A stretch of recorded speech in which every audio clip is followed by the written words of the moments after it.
যখন তোমার কেউ ছিল না তখন ছিলাম আমি, আজ তোমার সব হয়েছে, পর হয়েছি আমি। মানুষ বলে যে মানুষের প্রয়োজন ফুরালে মানুষ মানুষকে দূরে করে দেয়, মানুষের মানুষ নেই। আসলে সত্যি হচ্ছে যে মানুষ শুধু মানুষকেই না, নিজের প্রয়োজন ফুরালে ভগবানকেও ছাড়ে না। চলুন আজ একটা জিনিস দেখাই। এই হলো আমাদের গণপতি বাপ্পা মরিয়া। বাবার প্রয়োজন ফুরিয়ে গেছে, পুজো শেষ, তাই বাবার জায়গা রাস্তায়, কিন্তু বাবাকে দেখো এখনও ঘাসপালায় চমকাচ্ছে, জ্বলজ্বল করছে।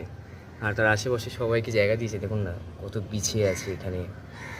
ঈশ্বর যেখানেই থাকুক তার হৃদয়ে সবসময় সবার জায়গা আছে, তাই নিজের কর্মের উপর ভরসা রাখাটা খুব প্রয়োজন। ভালো করুন খারাপ করুন সব কিছুরই একটা ফল থাকে, তাই নিজের কর্মের উপর বিশ্বাস রাখুন। মানুষের